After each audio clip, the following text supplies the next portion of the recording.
already did a time for school video, but somehow it didn't get uploaded properly, so it's not there, and I don't know what happened to it. And I already deleted it from my phone because I thought it was uploaded, so I have to record a new one, but hopefully I can be just as enthusiastic as I was the first time, because I actually really, really loved those episodes. And anyways, so let's just talk about Nana V. I thought her story was really cool. Sorry.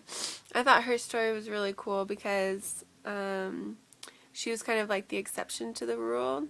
Most kids, or most girls in her area don't get the opportunity to go to school. Like, she was even chosen or selected. And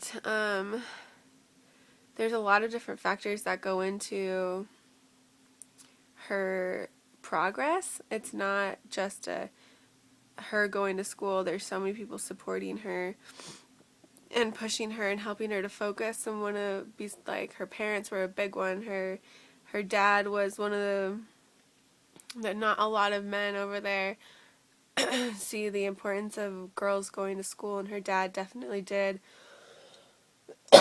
Sorry, I'm sick. Her dad definitely did support her in her choices to come to school. Another really big one was her mentor. I can't remember her mentor's name, but the older girl that was helping her with her schooling.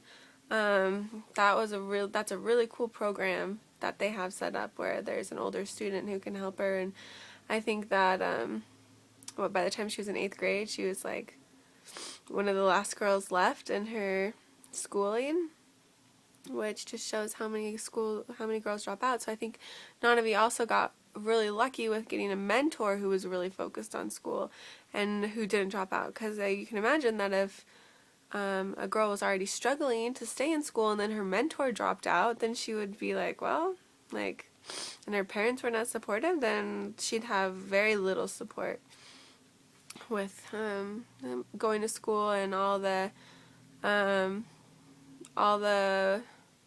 like outside forces that are, wanting her to go play in the village or go date boys or whatever the other distractions are.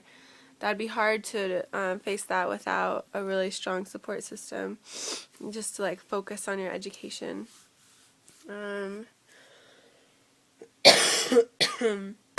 Let's see. Raluca from Romania. Her story was really cool too. It was much more, competitive and she's much more academically minded than her society is, but also seemed like it was kind of a go hard or don't go at all kind of situation. Like, if you're not very good at it as a student, then you don't necessarily go very far in your schooling. But she went to like a highly competitive school, and like she talked about how many books she had and how much homework she had, which was a lot for such like a young girl. And I thought it was interesting that there was like that she had to, like, as a kid, like a little girl, find her own way to her school. She had to take the metro all by herself, which is just crazy that like a little girl would be able to do that by herself, and like that's definitely illegal in the States. She wouldn't be able to do that here, but how much importance her parents placed on it, that they were willing to let her go by herself in order to get to school, because they were working so hard just to pay for her, which is another thing, like how much it takes to support, a family over there, how competitive it is. Her mom's working 2 jobs, her dad's working, day and night, and then her grandma would help take care of her. So I thought that was really interesting too. Different dynamics than in the States, but I mean, probably not in all places. There probably are a lot of families that are struggling so much, maybe not so much to afford to keep your kids in school, but just because the government supplements a lot of that. I think most places, most everywhere in the States, but just like and the parents are working all day and night and don't have time to check in on their kids to see if they are going to school, if they're doing what they're supposed to. Anyways, lastly, there's Joab from Kenya, which really struck a chord with me.